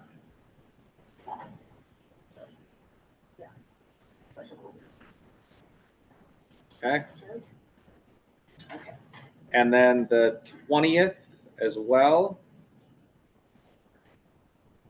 Seeing thumbs up and head nods.